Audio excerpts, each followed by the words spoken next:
Good afternoon and welcome to the latest episode of Up the Pilgrims. This is the podcast of Boston United from the National League. My name is Damien and I am joined by, as ever, by David and by Stedders. Good afternoon, guys. How are you both doing, David? Yeah, very well, thank you. Just nice to finally keep climbing up that table just a little bit from where we were last time we recorded an episode. Yeah, definitely. Stedders.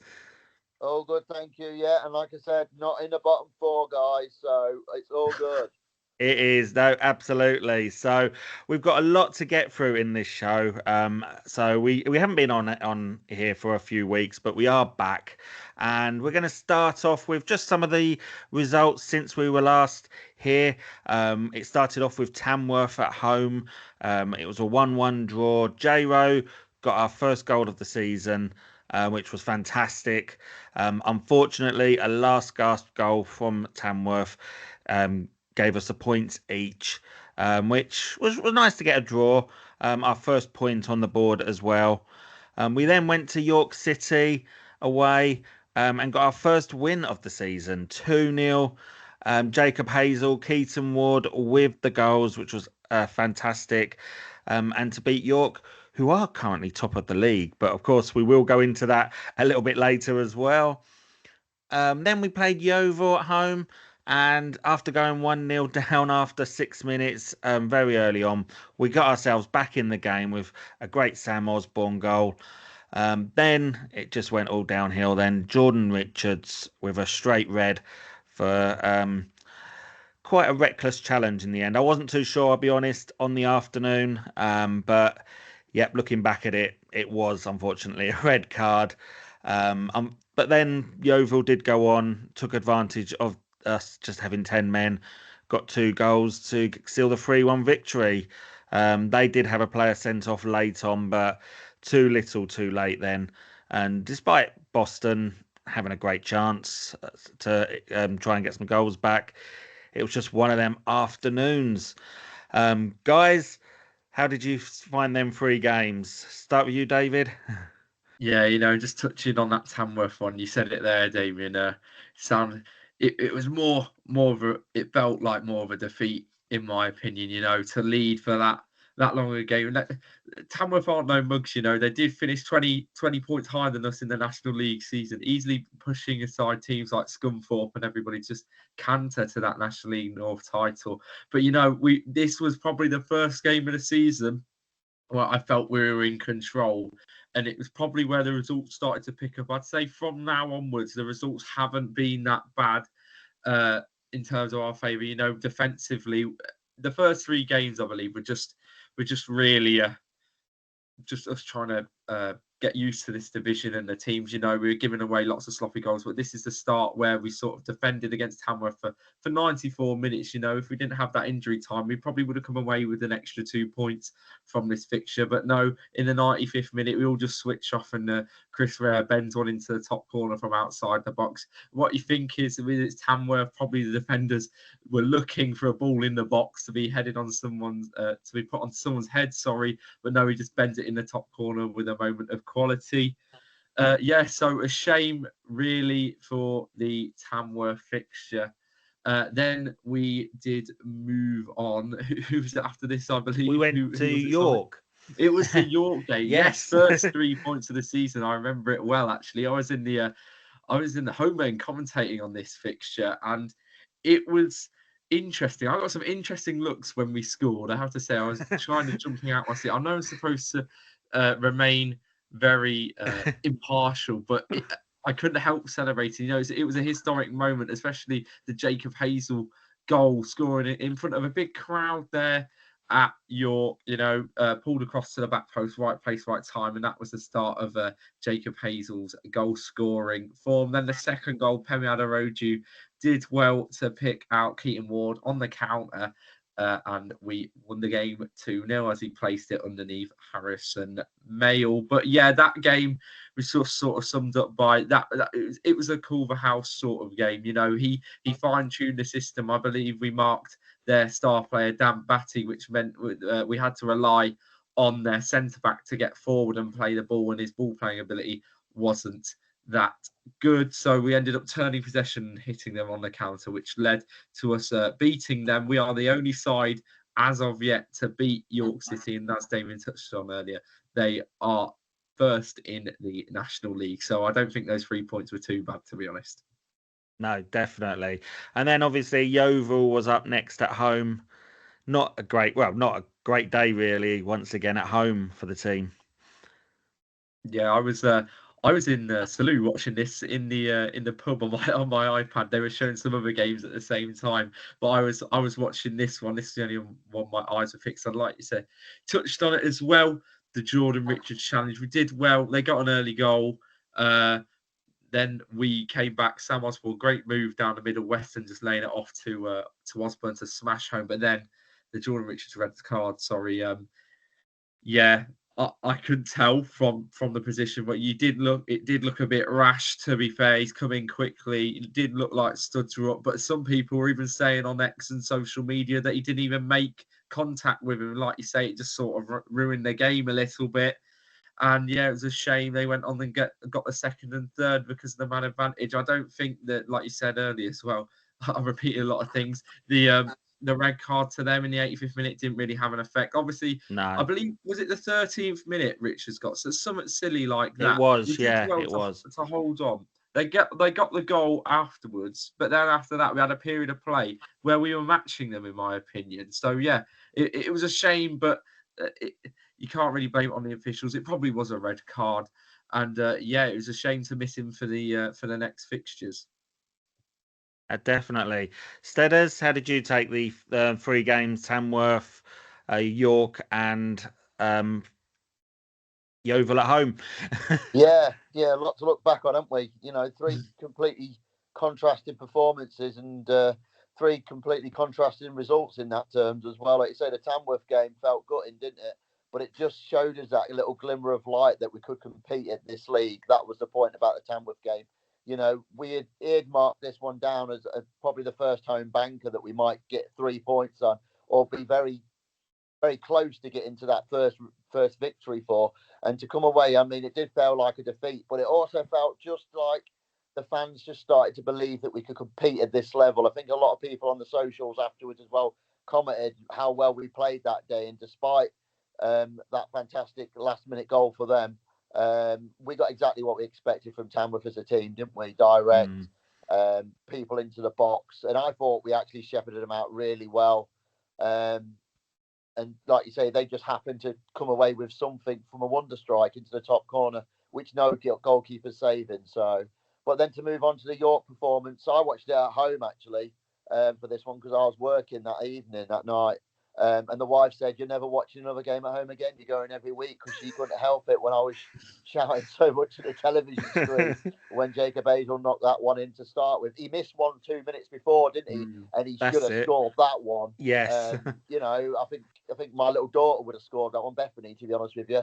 You know what I really liked about that, though? He didn't let it get him down, did he? He was still in the right place 2 minutes later to go and slot that one down. So kudos to Jacob Hazel. But fully deserved that victory on the day and well rounded off with some good substitute performances from the 2 lads that came on to combine for that second goal as well. Just like you say, to slide it under that York keeper and to send Yorkie the Lion home very disappointed. Yes. And then we go on to the Yeovil game. I quite like the performance in the Yeovil game, to be honest with you, despite the red card. Sam Osborne did score a goal, but he had a fantastic chance at the back end of that first half. I think he shinned it in the end to their goalkeeper, who just clicked it on. We was 2-on-1, weren't we? If he gets any kind of contact on that ball, it goes in properly on the ball, and it would have been 2-1 us at half time. And probably our game again then to lose, because the man advantage didn't look like any advantage at all from Yeovil. But kudos to them again, because the guy who scored their 2 goals, that first one was another great free kick, if I remember rightly, as well, wasn't it? I think it was. The very first one was bang in the top corner. Yep.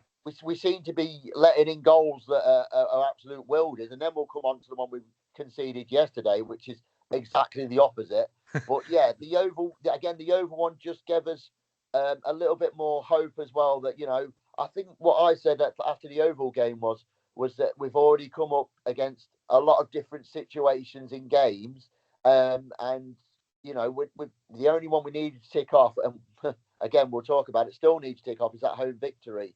But we've come from behind. We've tried our best, and like you say, that man advantage in that last Yeovil game that we're talking about and summarising now didn't seem to matter too much. And then we'll come on to the following games. But what I loved about it, and again, a massive shout out is to the fans to sticking by the team, because even at 3-1 down against Yeovil, they were clapping them off, and they're running for the shirt at the minute. So, and as fans, that is all we ever asked for, isn't it? That's it, exactly. I mean, I have to admit, with the Yeovil first goal, it was a cracking free kick, and I think I did sit there and said to my friend next to me, "This is going in." I had the visions of the Tamworth game again, and yeah, it was a similar area, and it was like, "This is going in," and I couldn't believe it when it did. Yeah, so not great, but we go on to Sutton United, which was next up, away, and considered by quite a few people as a tough game. Obviously, got relegated from League Two last season, but Boston kind of made easy work of it, if you like.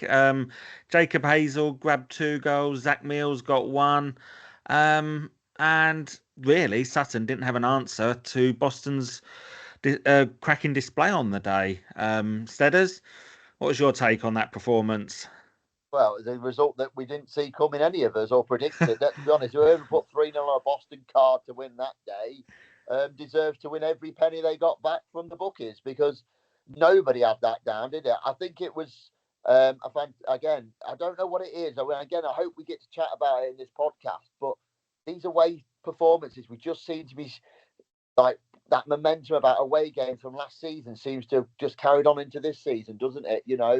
It's almost like we're treating away games as our derbies, as our FA Cup games. Seems like everything's a cup game at the minute away, and we just need to start replicating that stuff at home, don't we? But yeah, nobody would have predicted that result or performance again from Boston.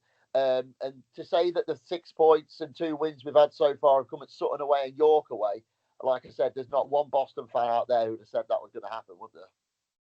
No, exactly. David? Yeah, I went down more in hope than expectation into South London. We were stuck on the M25 and I was lulling my thoughts over, we're going to get battered today.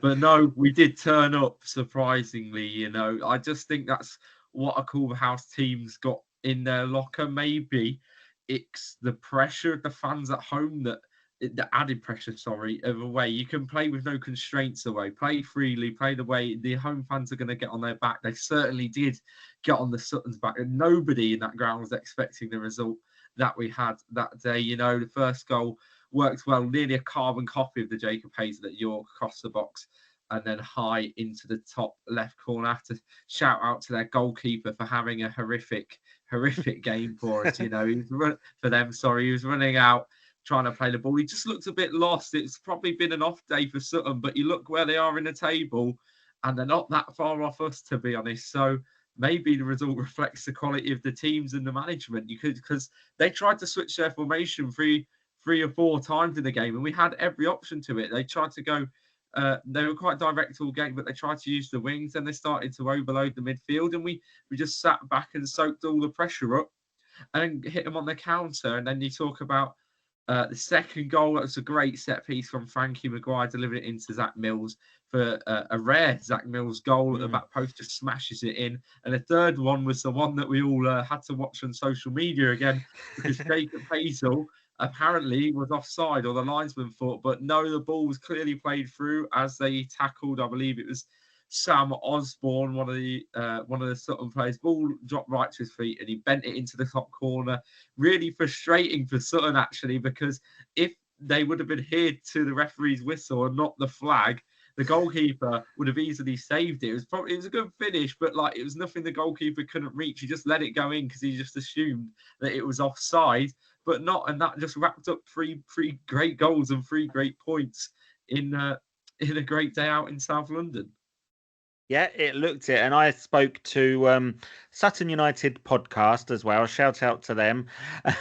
And gave an interview which was in the programme. And I actually predicted a 1-1 on that one, because I know Sutton had lost the week before, and obviously Boston were sort of not, I wasn't too sure how they would be doing away from home. So I predicted a 1-1 and got that well and truly wrong. So I put my hands up on that one.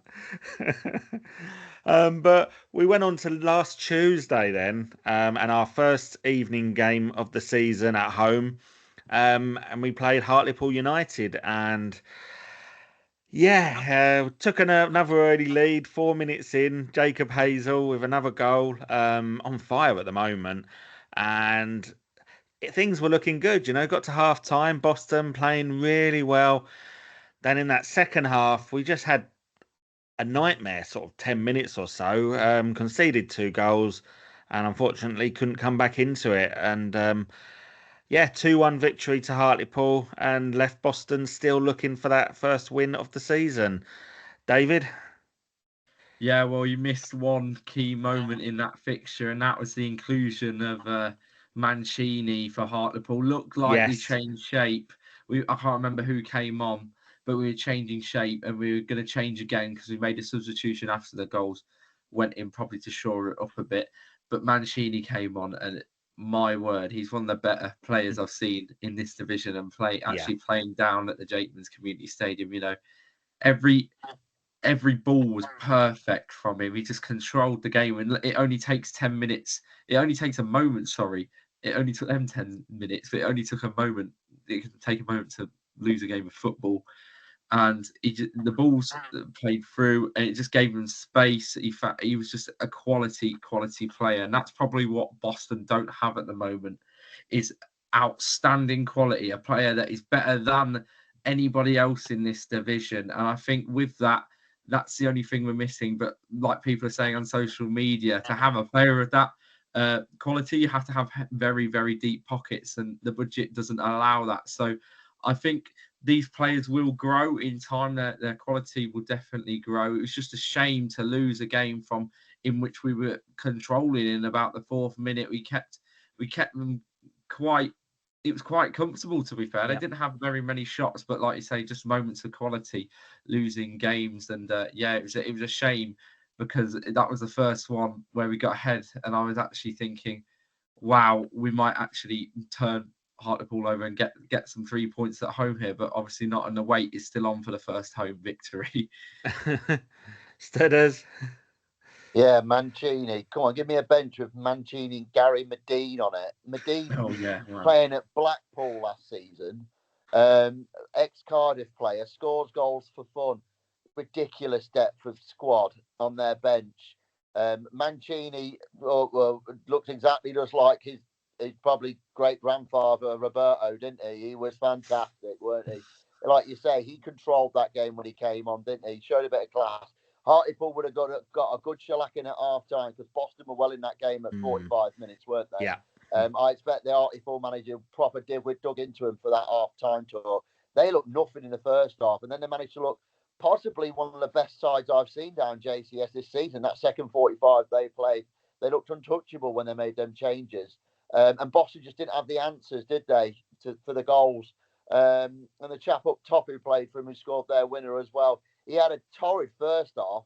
He missed one from about 8 yards out. It skied it over the bar from about, I think it was about 12 yards out after about 15 minutes, and couldn't get any change out of Boswick at the first half. But then second half, we say it so often, the problem with this league, guys, is that they will, any mistake or any switch off for a second, you're going to get punished. It's going to be in the back of your net. It's going to be a goal. And they just proved their qualities up top in the end. It came through for them, didn't it? It came through for them.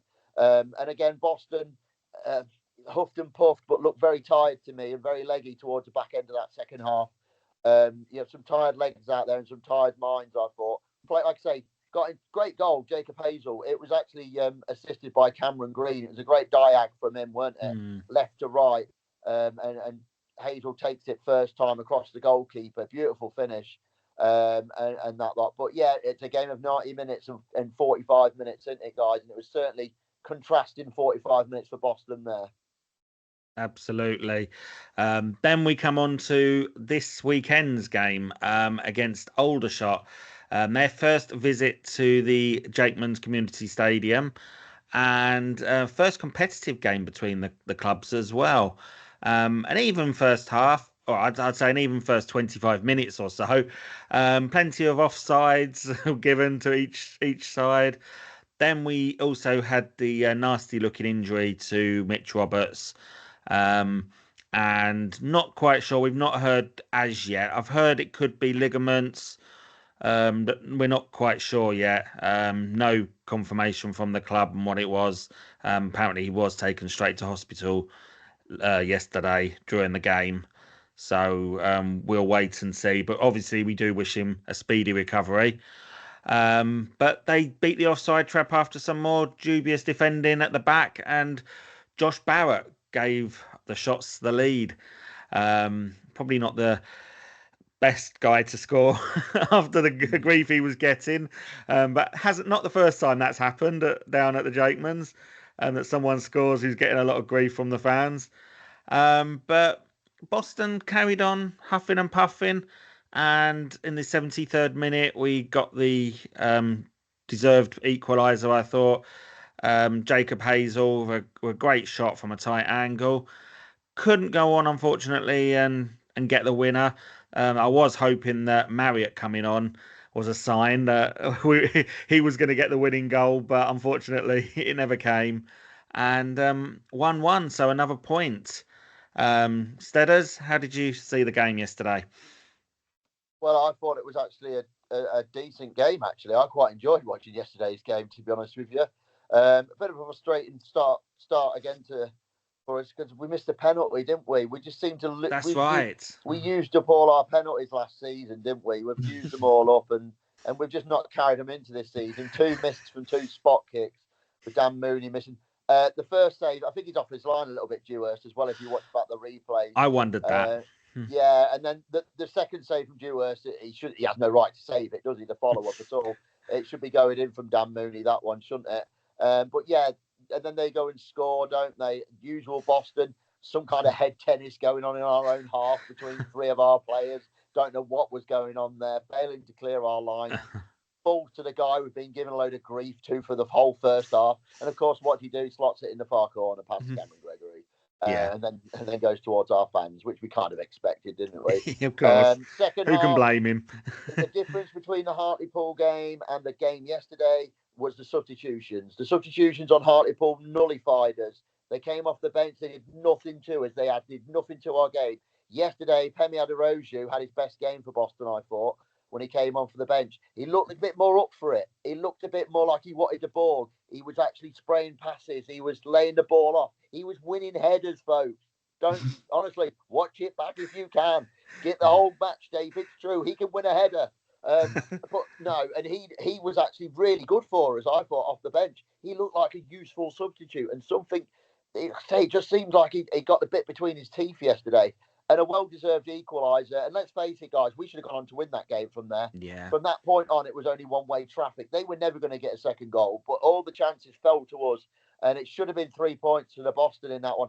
Yes, it's frustrating, but again, massive, massive thanks to the fans for sticking by them, because they're the ones as well that are pushing them. And when they've got nothing left in the tank, come 80, 85 minutes, it's the fans that are getting them over the line. And even the players are saying it on post-match interviews now, aren't they? I think I heard Frankie Maguire say it yesterday. You know, it's thanks so much to the fans, because they are giving them that extra bit of belief that they can go on and win this home game win is coming. Do not get us wrong. It is just around the corner. It's just about when more than if. Well, we've got David, you go first. Yeah, just touching on Tom's point with the fans. There's normally a lot of negativity surrounding the club, probably because we're in a lower division. But now this year, it seems like we've adopted a new mindset. All of us, you know, there's normally a lot of negativity floating on social media. Not that people can't have their opinions, but everybody seems so positive. I think they realise that we said earlier, you know, the effort that the players are putting in.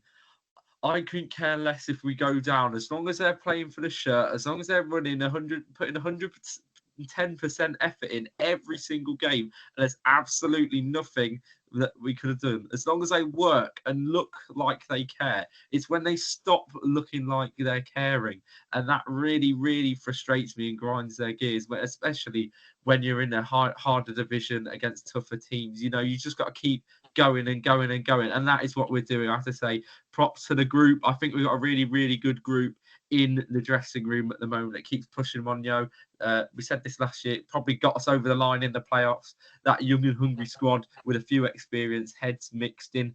But no, props to the players for keeping going and the fans for standing by them. Because I think if you haven't gone to an away game yet and you're still waiting for that home win, I know a few people only really can get to home games because of work constraints, and let's face it, it's expensive to go and watch football nowadays in this country.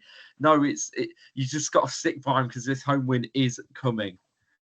Yeah, I have to agree with you. I mean, the fans this season, like you say, I don't know whether it's a fact that a lot of fans aren't expecting us to do, obviously, like last season in the National League North and previous seasons, everyone expects us to be near the top, in the playoffs at least. Whereas this season, now that we have finally gone up, they're looking at maybe, we're just looking at staying up now, and that's it.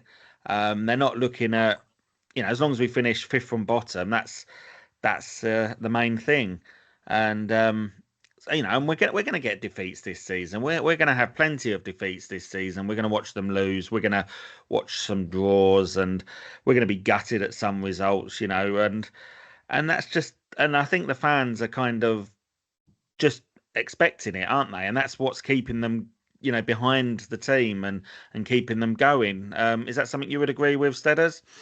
I totally agree with that. And do you know what? I hope we look a little bit back at yesterday's results, because if I was a Gateshead fan going down to Dagenham and Redbridge, would I be expecting my team to lose 7-1? No. I didn't see that coming. We are now getting the National League. It's almost like we've brought the National League North withers to the National League, because anybody can beat anybody on their given day. There's been some right shock results already, hasn't there? And come on, like I say, Boston to beat Sutton and York away, I'd have laughed at you if you'd have said that at the start of pre-season. And then, like I say, Gateshead, in the form they end, to go down to Daggers and lose 7-1. Come on, who would have put that on any kind of betting site or bingo card? Nobody, because it's just not going to happen. You can't predict it, and that's why we love the football fact of it. It's the unknown that keeps you going. And you know what? These fans, as David said, it's props to the fans, because we had a great turnout on Tuesday for Tuesday night 2000. I think just under, wasn't it? Just under, which yeah. was a fantastic Tuesday night attendance. Never get near that usually. And there's still nearly 2,000 there yesterday. Keep coming, keep believing, because like I say, I reckon we've got enough in there now to get us probably. I mean, well, again, hopefully at the end of the season we'll go about the predictions. And I said 18th. I don't think I'm going to be too far wrong, from 18th. I reckon, but if you want to start looking at 16th, I ain't going to argue with you. No, I have to agree with you on that one. And just having a look at the league, like you, I agree with you. I was looking at it last night and just sort of studying it and looking, and I agree with you that it's very open. You've had the last few years, you've had your Wrexhams and your Notts Counties and your Chesterfields that have been in the National League and have basically run away with it straight off and not really given any other team a chance. This season, for the first time in a few years, it seems to be very much open. I mean, you've had Barnet top of the league, you've had Gateshead top of the league, you've now got York top of the league, amongst others. And like you say, everyone is beating anyone. It doesn't matter who you are, and I mean, Ebbsfleet, got a victory yesterday, their first one. They've got a new manager now. They've got their first victory. We'll have to wait and see if that leads on to them moving up the table or not. I mean, looking at our predictions, I think at the moment, from the teams I kind of predicted near the bottom are probably near the bottom. I would say, I hope. But no, I do think it's going to be a very exciting league this season. Very open. Is that something you would agree with, David? Yeah, I know. I just looked this morning as well. It's lots of chopping and changing, and you touched on it, the unknown and uncertainty of what's going to happen. Fylde sacked their manager, Chris Beach, this morning. They're not even doing too bad, but I guess that's what the Fylde want to do, and if they can do it, if they want to do it, they can do what they want to do. It is a bit early in the season, in my opinion, to be chopping and changing. But if that's what makes you get survival, that's what you've got to do. I know they changed to him a few years ago and he kept them up consistently and drove them to mid-table, to be fair. So it was a bit of a shock when I was looking on social media this morning.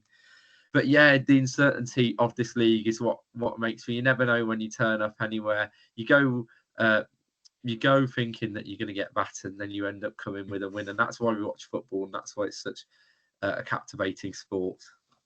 Definitely. Now, so after these games, Boston now sit in 18th position, 8 points from 9 games, 2 points away from relegation, but 6 points away from the playoffs. So, Only way is up.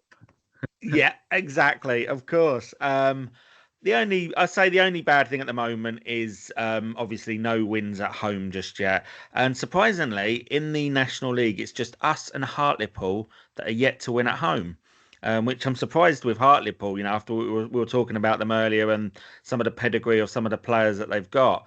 I'm surprised that they haven't got a home win yet. But next up for Boston, obviously, is Maidenhead at home. The next home game, that is, who are also struggling. So fingers crossed we might be able to get our first victory on that one. I'm sure we're going to be clear favourites, depending on what happens in the next week and a half, the 2 away games. But what do you think is the problem at home? Because obviously, compared to previous seasons, we've done okay at home. We've got the goals, the crowd have got behind them, which is still happening.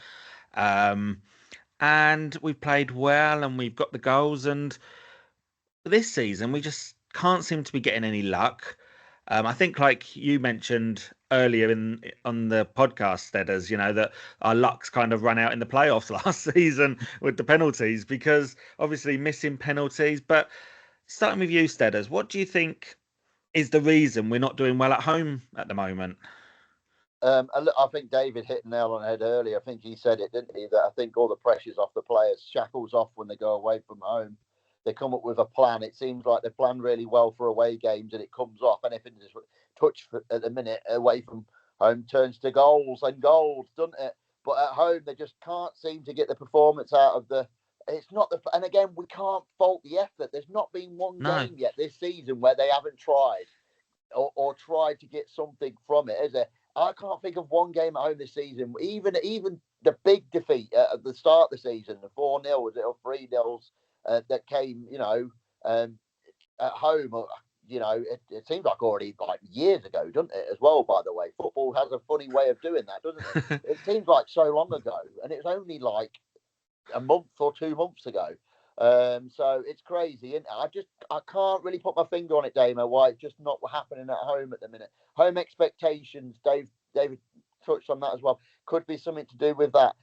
Our away teams coming and being more organised than we are at home. Possibly they're coming with their own game plan. But at the minute we're just getting it's ruthless stuff again. This team, we say it, the league is ruthless. We're making a small mistake in any one of our lines, and we're getting punished, aren't we? At the minute, everything that they're doing against us is going in. Unfortunately, against us. Like I say, I don't think we're far away at all from that first home victory. I think it's not far away at all. So just got to stick by them. But yeah, it's been a bit of a wretched start at home, really, hasn't it? David? Yeah, just to carry on with what Tom said, it's just a mixture, in my opinion, of like away teams being more organised, them having more quality. Those substitutions from Hartlepool, it was probably, they knew what they were going to do, and they had certain phases and stuff like with Diz or Rouve or whatever his name is, dropping deep and turning into the ball, and he had the people pushing up beside him. I think it's a mixture of that, and then, like I said earlier, I touched on it, the home expectation, and when Boston go away, the shackles are off. But we try and please and make the home fans happy. But I'd much rather us play. I know it's hard, especially if we can get rid of that. But I know this is a big ask. But if we can get rid of the the sort of feeling that we have to. I know people will disagree with me, but I'm not a big advocate. I don't like playing at home, to be honest. I'd much rather. I think it's a feeling among a few of us as well. I'd much rather go away and watch Boston than I'd like at home. You know, there's a feeling of like, I don't know what it is in the air. It's like expectation that the crowd want Boston to do very well, and it never comes off. But we are playing good stuff, and we'll get that home win in no time, surely. I'll ask you a question, gents. If we play them 3 playoff games at the back end of last season at home, do we still win the playoffs? No, not in my Probably opinion. not, actually. No, and No. and there you go. We have just summed the whole answer up in one Yeah. question, haven't we? It's almost like the expectation levels are there, and I agree with David. An away game is fantastic. If you've not been to Yeah. one yet, get on the Barnet coach. Come on, Booster, we can do this together. Get on the Barnet coach. Let's get to Alty next weekend, because it's just a different atmosphere. Fans, players alike. It's almost like it's a party in an FA Cup game every time we go away at the minute. And David will tell you it's the same, exactly the same. We turn up, we start singing as one. It's not small sections of the crowd trying to spur on the others. It's if there's 300 of us there, the 300 of us making noise. It's just a different vibe. And again, I think it's something that the club have got to look at. In terms of a match day experience at home, there's got to be some reason why we're not getting that same atmosphere at home as we are away. And again, I think that's something that the club maybe need to look at as to where we're heading. But again, yeah, get to an away game. Trust me, folks, you won't miss it.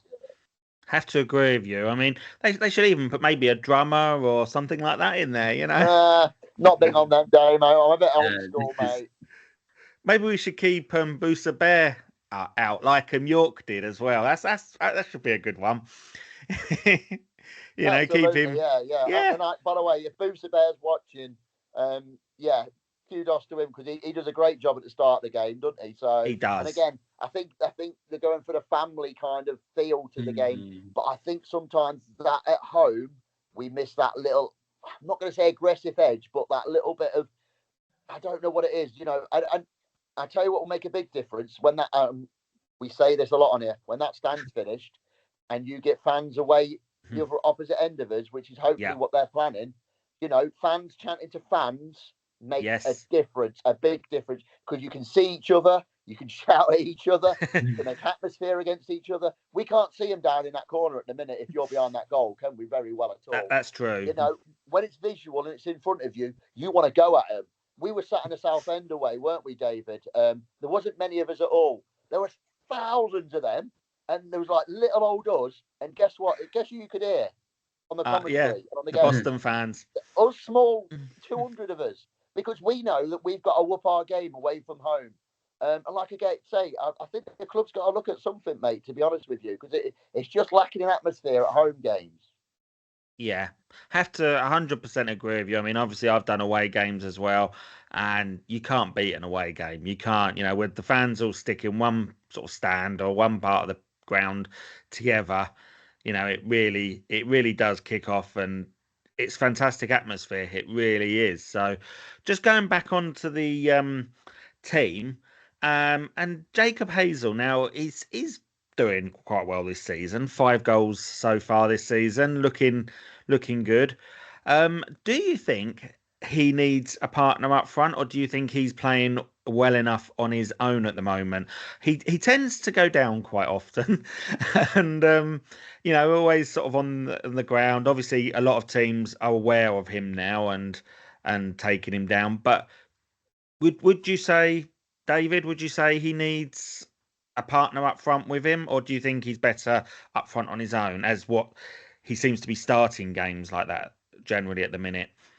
Jacob Hazel is very good at what he does, but he's only good at flick-ons, winning a ball. I'm not saying that his finishing ability isn't that bad, but when you look at the players who play around him, Osborne, Weston, and others, they're very creative and attacking players, lots of movement from them. Hazel just sort of stands there and wins the ball. He does his job, which is what he gets told to do. It's just if we had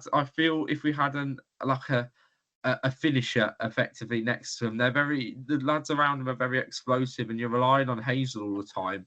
It's like putting all your eggs in one basket effectively. And I know there's one player that I'm not a big fan of, but he hasn't had many minutes, and he probably fits the mould.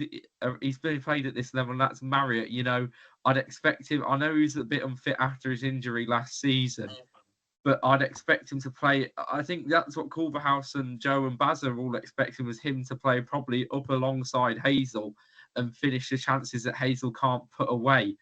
But the thing with Marriott is the ball needs to be passed to him on a plate.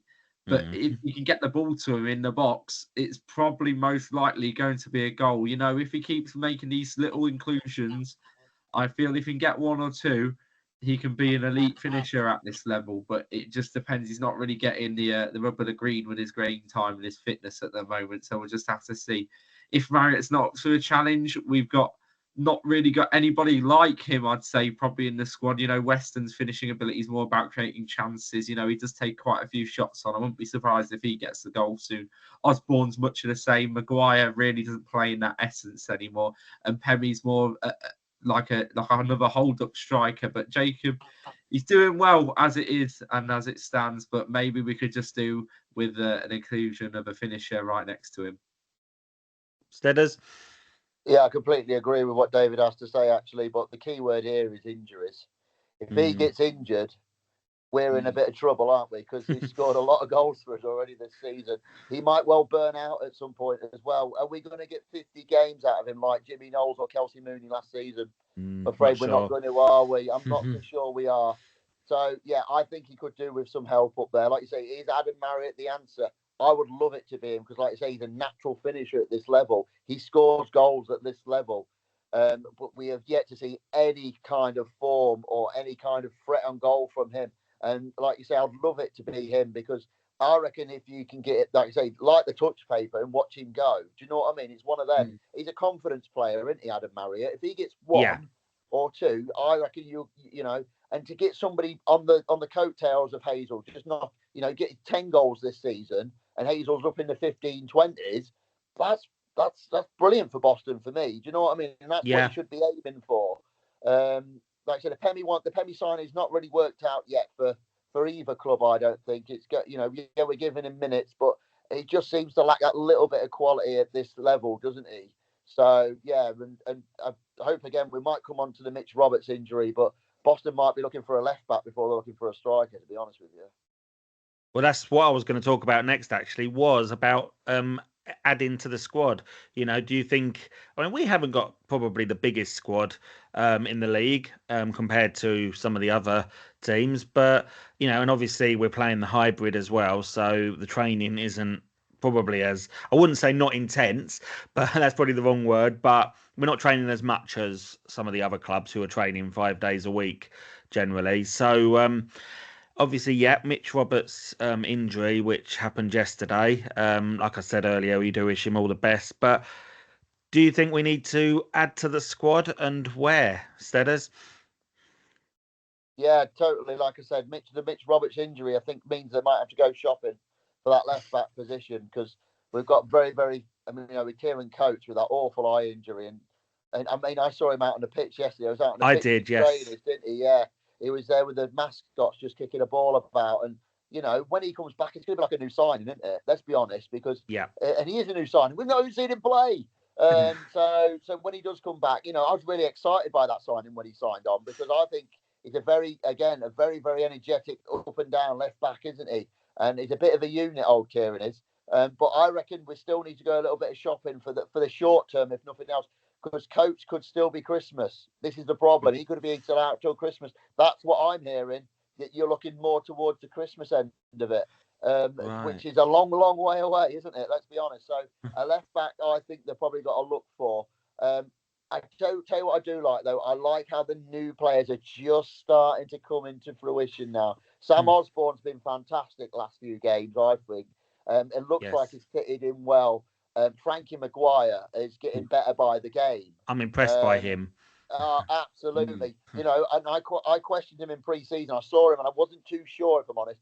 but he's just starting to blend into that side now, isn't he? And he's a workhorse. He will give you everything all game. And he's an absolute. I mean, the York away game was his best game for Boston. When I saw it on that stream, Yeah. he was absolutely fantastic that day. And if we could have given a man of the match, it would have gone to him. But the new players are just starting to blend in. And you know what that does? That makes the old players step up again. So the Martin Woods' thing can come in. It was nice to see. Oh gosh, some more players come into the team yesterday, wasn't it? Like I say, so yeah, it was good to see some of them guys that don't normally start. There were 3 changes yesterday, wasn't there? If I believe right. That's right. Yes, So, I believe there we're was. starting to utilise that squad a little bit more. But like I said, I think we just have probably a couple just been on the ground still, but we need some quality. That's the point. It's no point in going out and getting anybody. It's got to add to the squad and make us better. Else they're no good to us. David? Yeah, that fullback position does look a bit thin. You know, Zach Mills can play there. J Rowe can play there. Cameron Green hasn't done anything wrong. In my opinion, he's more of a left mid or a left wing back than a left back. As I believe Roberts can operate on the left side of centre back and the left back. So you probably need somebody a bit more defensively orientated. So that's a bit saying that Cameron Green has created a lot of opportunities, especially with that Hartlepool one. He ran down the wing. Most of the time, he's up in attack than being in defence. But if that's how we want to play and it works, you know, the diagonal ball over to Hazel in that Hartlepool game, great finish into the back of the net from him. But he made the opportunity and he made the chance. You know, yeah, I probably could do with somebody a bit more defensively orientated, maybe alone. That's probably the most likely of options that we've got now. Like short-term muscular damage, probably isn't as bad as a break, but it's still quite a long-term thing. Like Tom said, probably till about Christmas, 6 to 8 weeks. I've been hearing. So yeah, probably left back and maybe wishfully another striker to play like another finisher if Marriott doesn't get integrated in the next few weeks. Maybe another striker to go alongside Hazel. But that's my thoughts for you. Yeah, have to agree there. Cameron Green actually is another player that I've has impressed me this season so far when he's played. But I think the signings we've made so far have all been individually. They're all great players, and it's just a case of integrating them as a team. And I think we're starting to see that now a lot more. And yeah, as time goes on, as I say, the results at home will pick up. The results away will hopefully continue, and we can hopefully move a little bit more up the pitch. Fingers crossed. But talking of where we are in the league, sitting 18th at the moment. Stedders, you were online this week on social media asking a question to other fans. And you were thought about are we ahead or behind this season? You know, where this time of the season are we where the fans thought we would be or not? And you've had quite a few. I mean, what's your thoughts on it, Stedders? I think I put on it. I think that we was a point. I think just about where I thought we would be. I think I said we was a point behind maybe where we was at that point, and that was before the game on yesterday on Saturday, wasn't Yes. it? Where we gained that point. But let's be honest, I thought we'd get 3 yesterday, but we came away with 1 anyway. So yeah, I think we're there or thereabouts where they expected to be. Lots of fans actually thought we'd be a lot worse off than what we are. So you know, and again, I think we can go back to the expectations point of it. We're in a better league, a lot better league. It's so much different to the National League North.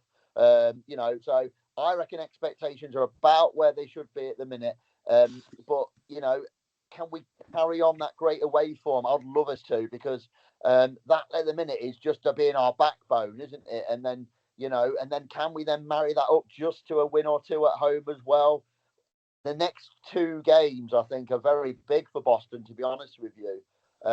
You know, with the games that are coming up, they're away to Altrincham, aren't they? And then they're away to Gateshead as well. So, you know, how much can we expect from them 2 games? On current away form, you know, what we're going to do? We're going to turn up there and park the bus and go for a 0-0? No, we're going to try and go and win 3-0, aren't we? Because that's what we're doing at the minute.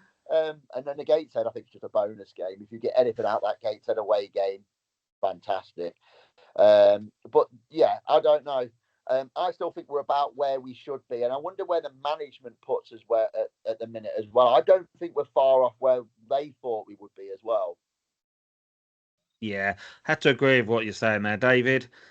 Yeah, touching on the management, I think there's a lot of belief in that room in the offices that we can really push on. You know, we shouldn't really be involved with the relegation parties, but you don't know. In my opinion, we're like Tom says. I'm usually I think we're about where we need to be. I was expecting a lot worse. You know, looking at these fixtures, I like to be a bit pessimistic, but no. We touched on it earlier. If you would have expected to get the points at the Sutton and the York game, I definitely wasn't expecting that. Probably more No. the York the Tamworth game, sorry, and maybe I thought we'd been struggling trying to pick up points around there, probably where we were. But no, more surprised, but that's better as we're up and further up the table, which is where we want to be, like you say. 18th position. It's looking a lot more likely. I'm a lot more positive than I was at the start of the season. Now we've sort of found our feet and we're looking at other teams in this league and what they've got and what the benchmark really is. And I think we've got definitely enough. I'll be quite surprised if we go down and if we carry on this this form at the moment. Yeah, I think I'd have to go with you guys, really. I mean, for me, the only disappointment, which I'm going to go back on what we've been saying, is obviously not having a home victory as yet. You know, that's a little bit, you kind of coming away from the home games like, you know, is it going to come? But we all know it's going to come very soon. It's getting closer and closer. And to me, that would be the surprise is that we are, that we have won a couple of, well, at York and Sutton, really, two of the bigger clubs in the league, and we've got great results there, outplayed them, done really well. But I feel, yeah, we are starting to pick up points now. The team are playing much better. I think it's just a case of still cutting out them little mistakes, because you are going to get punished in this league. And I can see us moving up. I mean, having a look at most of the people that have replied to you, Tom, online, I think most of them are sort of, yeah, we are just about right at the moment. So, yeah, I think Cole Boyfield said 18 to 20 points after 12 games, which I think yeah, he's probably hoping a little bit there, if I'm being honest. But, no, I think generally though, most people agree with what you're saying, and we are probably just in the right position at the moment. It's just a case of still picking up points. Someone said that Boreham Wood went down last season with 52 points, so the points tally is going to be high. We're going to have to try and start picking up points now. Especially at home. If we are going to look at surviving.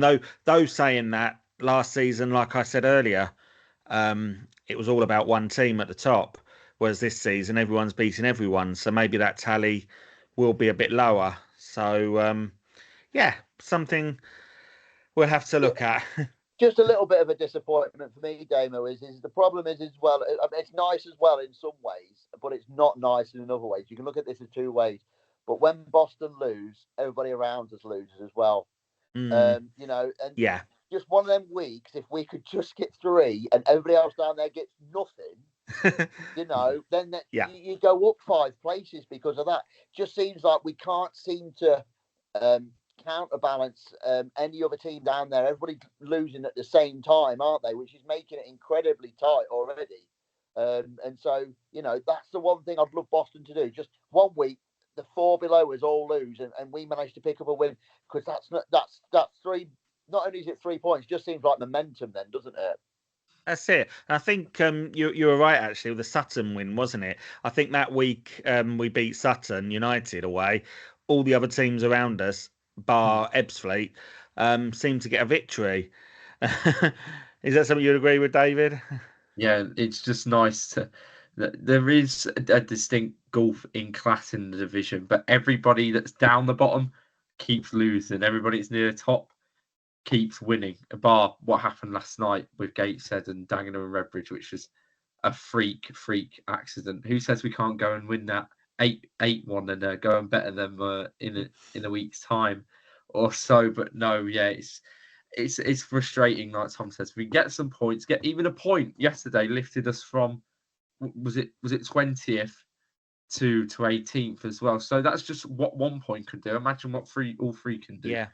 It would just look much more the better and a lot more positive than it actually is, to be fair. So because you just got to think we're only 10 games in and we got to keep plodding along, keep focusing one game at a time and aim to get the 3 points every game. And if we can't get the 3 points, get a draw. And the players will work for that result. Yeah, totally agree. Now, one manager that has had a bit of a say-so this past week or so is the Barnet manager. Dean Brennan is his name, I believe. And they've been doing okay. They're near the top of the league. They're doing okay, but he's been very unhappy with his fans and the people around him really. And he had a bit of an outburst last week, and this is it.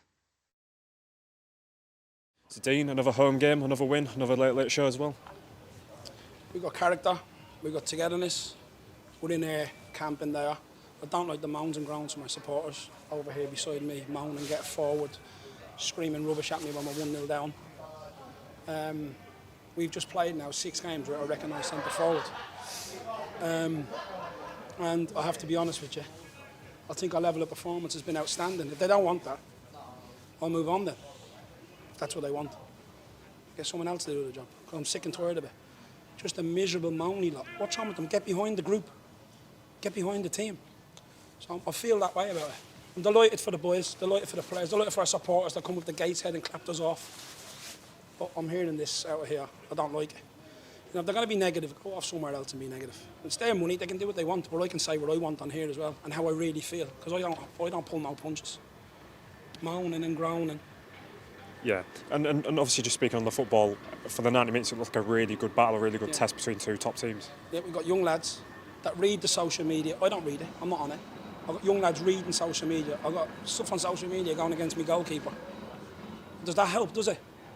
Does that help everybody? All geniuses now. They want to clap you off, don't they? Yeah. You know what happens in life? When you're in the tough times, you see the real characters, the real people. That's what I'm looking for. Character in this group. Character. I want our fans to come with us with it. There's a message for you. All right? Do not edit that, by the way. I want that to go out, because that's very important. Because we're very open and very honest with our supporters. But when I'm hearing all negativity, when we're playing well, good goal by Altrincham, by the way. Good goal in the counter-attack. Fair play, good goal. Good. Justin's a good player, pace.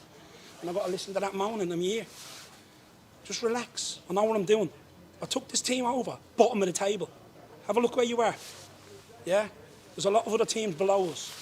That's how I feel about it. I'm very, very angry and frustrated. If any fan wants to come see me, my door's open. Come in and see me. Have a cup of tea with me. And come and see me. And I'll explain where we're at and who's injured and what's happening. No Tavares, no Brown, no Kabamba, no Collins. Who else is missing? Coker, just come back. You know, get behind this young group. Look at Joe Roy tonight. Outstanding. Joe Grimwood, outstanding performance. Unbelievable. Chapman, what a player. Brunt, character. So I want us to get behind our players, not moan at them, not sing when we're winning. I want us to be a proper football club. All I ever hear is moaning about the chairman. The beer's not good enough, that's not good enough. Come on, man, get behind the group. Get behind the team.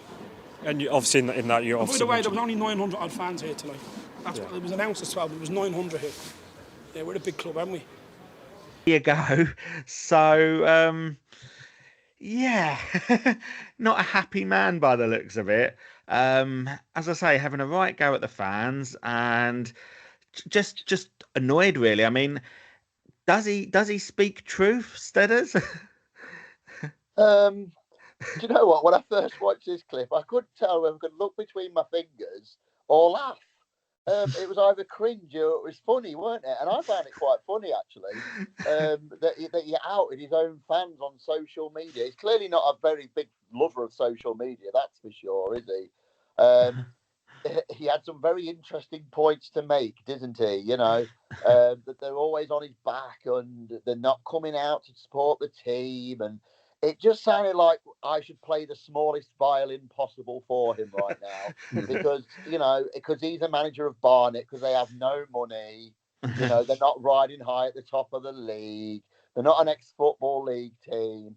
Do you know what was really funny about this post was? I think I posted a couple of days later. If you watch their socials a couple of days later, guess what's been announced for the next home game? £5 a ticket, so that everybody who's a Barnet fan can now come out. And I wonder, you know, I don't want to put this out there, but how much of a publicity stunt could that have been? He could have Maybe. It's clever in some ways, because he's out at his own fans, and now he said, "Come on then." Chairman's gone, "Go on then, £5, put your money where your mouth is. Let's see how many people we can get here." You know how many people are going to be at that Fylde game, don't you? Thousands, absolute thousands. So it's either an absolute master class and master stroke, or nobody's going to go, and Fylde's going to outnumber the Barnet fans. As what's happened this season impossible. a few times. That is impossible. It's not going to happen. What did you think of it then, David? What did you, he was a bit angry, wasn't he? You can say that. I was watching it. I woke up and I was like, "Oh, what's this?" And I turned it on and I was like, "Oh my God!" Like, you would have thought professional football at a certain level that he's got to have some sort of media training. Obviously not. You know, he was just a bit of an all-round attack, and I think it was good club management from the chairman to obviously capitalise on this opportunity. And, you know, he's saying, "Oh, come meet me in my office after a game, and I'll speak to you and let you know what I really think," and all that. And they're actually doing a meet and greet with him. So I think that the club hierarchy have done really well to capitalise on that. I believe it got over 5 million views on the social media. And you can see why. You know, especially they'll get an actual great figure against Fylde because they don't bring anyway. So they'll bring any anyway. So they'll actually get a good sort of figure of what they can pull. You know, people come apparently always moaning. It sounds quite like a similar environment we've had a few years ago. But no, we're a lot more positive, obviously, than they are. And to be honest, why are you complaining? You're sixth in the table. You were title favourites based on the signings that you made. But then this opens the questions of, he makes good points. Is social media impactful on the players? He says lots of his young lads in the squad read and watch everything on social media. You know, I know Joe Simpson, the management team, said to me last season that he watches some of these episodes, and I know a few others do. Hello, Joe, if you're listening. Hi, Joe. Hi, Joe. Yeah, but no, we got to think is do our words online have a negative impact on the players and the management team, which is what we're going to discuss now. Yeah. I mean, have to agree with you, really, because, you know, I mean, I was shocked with, to be honest, just going back to what he said as well, 900 people, he said roughly that they get us for home fans. Well, I remember Barnet being a league team, you know, a few years back, and I'm sure they definitely got a few thousand then. So what suddenly, I mean, fair enough, they've moved ground since then as well. They used to play at Underhill, and they're now at the new ground, which I cannot recall the name of now. I'm sure one of you might know it. No, put you on the spot there.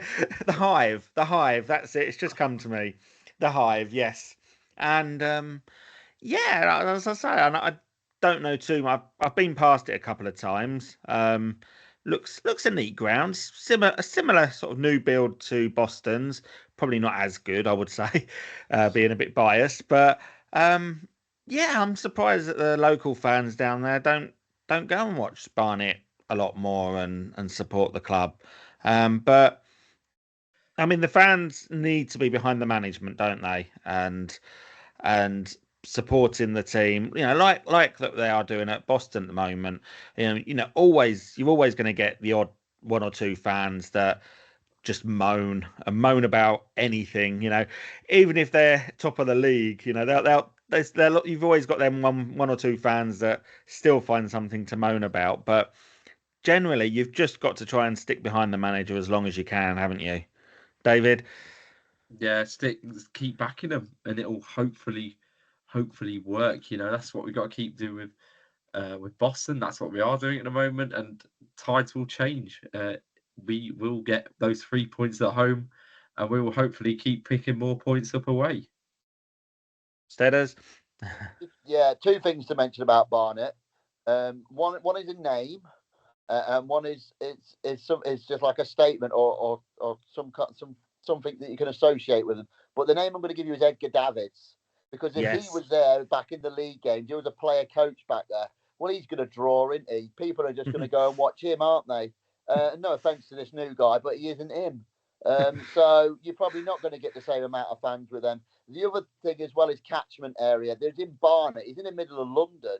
I'm sorry, but if you give somebody the option to go and watch Arsenal or Spurs at the same weekend that Barnet are at home, which one are you going to go watch? You're going to go watch Arsenal or Spurs, aren't you? And that's where it is. Expectation is the other one, isn't it? Boston fans are not expecting much from this season. So anything that we get this season, we're backing them, aren't we? We're going for it. And we're saying, look, effort there, and then points will come and follow. The expectations of Barnet is that they should be storming this league, and they should be going up, and they should be doing the same as a Chesterfield. They should be doing the same as a Wrexham, and it's just not worked for them or paid off for them yet. I can't wait till Boston go down there in a couple of weeks' time, to be honest with you, in a few weeks. I reckon we're going to give a bit of a run for their money down there. And if we come away with anything from that game, that manager's going to get some stick. Definitely. Got to agree with you, 100% there. Just changing it now to the league in general, because obviously now as I said earlier, and we've said a few times today, that everyone's been beating everyone so far. Would you say in the National League is there a surprise team for you guys at the moment? Is there a team that's doing a lot better than expected, or a lot worse than expected? For me, I'm going to start off for you, and I'm going to say Woking are doing a lot better than I expected. You know, because we heard about they had some problems at the beginning of the season, financial problems and this and that. But I mean, at the moment, they're currently sitting in 13th position, having played 9 and got 13 points. So I'm quite a little bit surprised by that. You know, I thought they might have struggled this season. Southend as well for me, obviously got taken over. Although all their financial problems were sort of sorted out, they brought quite a few players in, but they're currently sitting 17th at the moment with just 10 points and just one place above Boston. So hasn't quite worked out for them. But is there a team that has surprised you, Steaders? I think it's more of the teams that's not been doing so well, to be honest with you. I mean, like I say, who would have thought that York would be only defeat would be Boston at this point in the season? No, again, nobody would have said that, would they? Maybe Fylde are the ones that I'm probably a little bit disappointed with at the minute. They've got a lot of money, haven't they? Keep getting bankrolled and buying big players, albeit they don't have massive home gates or anything like that. But for them to be down when they are, I think as well, if we're going to look at the teams that have surprised us, you've got to look at Boston's fixture list. They've played a lot of them top 10 teams, haven't they? They have. We haven't had the rub of the green in terms of early fixtures, I don't think. And again, these games with these guys around us are going to prove so much more pivotal than the likes of the Rochdales or the likes of the Hartlepools, because they ain't going to be where we are at the minute. That's the point. So, yeah, as much as it is surprise teams, I think the Boston fixtures list, we've played a lot of them top 10 already, haven't we? We have actually. Just having a look. Yeah. There's a few of them in there, and obviously Gateshead still to come. Hopefully after that, starting with Altrincham, who are 16th at the moment. So no one's really expecting big things from them, I would probably say, really. But David, is there anyone that's surprised you? Well, just touching back on Altrincham, I'm a big supporter of them. The way that I think they're a benchmark club at this level. You know, beat us in the National League North player final a few years ago, come up, done well, got in the playoffs last season. I predicted them to even go and win the playoffs, and it looks like my prediction has failed me already. Maybe I'm not as confident I should have been with getting 6 out of the 24. It's beginning to be more of a tall order than I expected, but that's just why we watch football, isn't it? In terms of teams that have shocked me, I have to say, Eastleigh, I was not expecting this from Eastleigh. I know they got Paul McCallum, who's a great goal scorer, ex-CFL experience at this level. But the new manager's come in there and done an amazing job. I believe they're sixth right now or something like that. Obviously, Deji Toner went there, but he Yeah, got that sixth. injury. Mhm. Well, what a shame for him. He would have loved to have been involved in a playoff push, what it looks like it. But I predicted them to be quite low, and I think everybody else did. I thought that was quite a surprise to see, to be honest. Yeah, I have to agree. Eastleigh have done quite well this season. Solihull Moors, I think, I thought might be up there. They're eighth at the moment, so not had a bad start. But Forest Green second, Barnet third, Gateshead have dropped to fifth now after yesterday's defeat. Sutton United now, before we played them, they were quite high up. I think they were around about fifth. And now they've dropped. They got a win yesterday, and they're now back up to 15th. But they seem to go on free fall, which just seems to be at the moment. There's an early season, you can move 3 or 4 places up the league, but then if you lose, you can drop quite a few places as well, depending on how other teams, like we were saying earlier, do.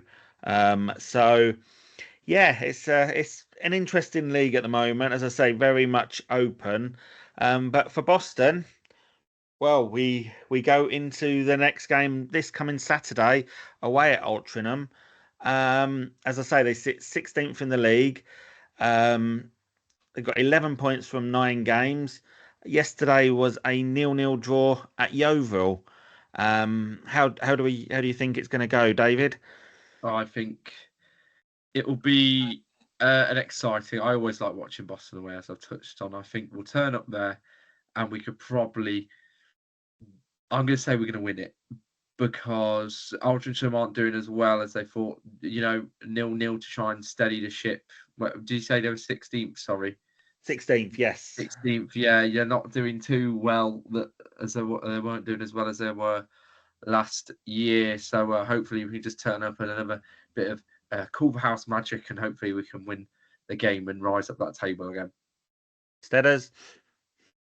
Yeah, I think if we come away with nothing from this game, it might actually be a bit of a disappointment. So that's the way the away form is at the minute. We should be going into this game with confidence, shouldn't we, with our away performances? So why not go up there and give them a game, or across there, should I say, because it's the other side of the country, isn't it? So, but yeah, why don't we go and give them a game in there and showing that show another team that we deserve to be where we are at the minute, and that we're going to fight for everything. If we put in 110% like yesterday, like previous performances, there's no reason why we can't go and get a positive result there. That's for sure. No, definitely. I think I agree there. I think we've got to get a victory, or at least a draw out of the game. Anything, if we do come away there without anything, it will be a disappointment, especially on the home form at the moment. But a few days after that, we got the very long journey up to Gateshead, up at the northeast. And I mean, they're fifth. After a great start, they kind of struggled a little bit yesterday, losing 7-1 away at Dagenham and Redbridge. But it's not going to be easy, is it? No game, David. No. No game is easy.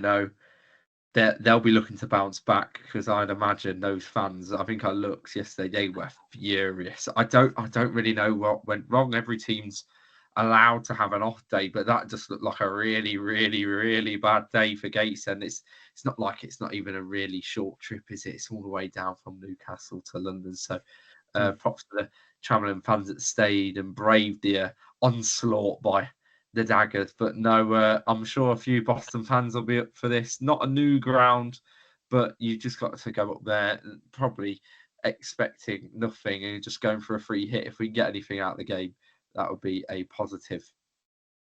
Steaders?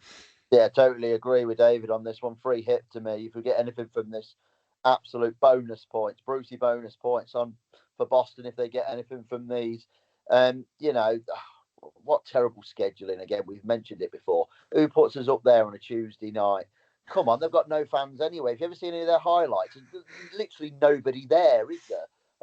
It's such a bad planning, I think, from from the league to give us that game up there on a Tuesday night. But I suppose teams have got to do it at some point during the season. Do you know what? I'm quite happy it's getting done at early doors in the season as well. It's not like it's like one of the last 4 games where we're looking to try and get something from this game as well. It's one of them ones where we can just go up there and go and express yourself, lads. Show them again, work hard for us and try and get something out of the game, because anything we get, again, from this game is literally bonus points to me. Yeah. And like you were saying, they're doing well on the pitch. The team, Gateshead were up to yesterday. They were doing quite well. But, with the atmosphere as well, it's not going to be the best of atmospheres up at Gateshead, is it? As I say, I think they get, roughly 1,000 to 2,000. I'm not quite sure on their attendance. It's a big old stadium they've got. That's the Athletic Stadium, isn't it? I've been past it a couple of times when I've been up there, but never been in it. But yeah, it's such a big stadium that it just looks empty. I said it before on the podcast, Damo, didn't I? Running tracks are for Olympics, they're not for football grounds. I'm sorry, and that's the truth. Yeah, you're too far away to make an atmosphere. You're too far away to be heard on the pitch. Players like to be close, don't they? Close. You look at York Street, when we used to play at York Street. Why was it such a good place to play at? Because you was on top of the players, and the players said they could hear absolutely everything you were shouting at them. You can shout to your heart's content in Gateshead, and they still bloody wouldn't hear you, would you? It's just atmospheric kills it. It's not their ground. They weren't able to get promoted last season. I think that's sorted out now, by the way, as well. So if they happen to go up, they can go up this season, and we might happen to see one person on a camera in some of their highlights if they go up. So because all them people up there are going to go support them instead of Newcastle or Sunderland, aren't they? That's it. Or of course, South Shields. Oh yeah, how could I forget them South Shields as well? So yeah, it's just an atmosphere killer, isn't it? That's it. No, I have to agree with you. It's a terrible. Yeah, it's not very nice to have that. And I've been to a stadium and watched a game round a track before, and like you say, you can't get near the players to shout at them or get the atmosphere going. It's not right. But then we are back at the Jakemans on the 28th of September, and we play Maidenhead United at home. They are currently sitting 22nd in the league, 5 points from 9 games. Yesterday it was a 3-1 defeat to Tamworth away. Is this the Saturday that the fans will see a win finally? Steaders? Well, as you can see, I'm live from the Jakemans Community Stadium, and the pitch is fantastic still. If we can play football on this day, I believe that this is a day to bring the family, bring your granddad, bring your auntie, bring the family out, because this could be the day. Yesterday could have been the day as well, to be honest with you.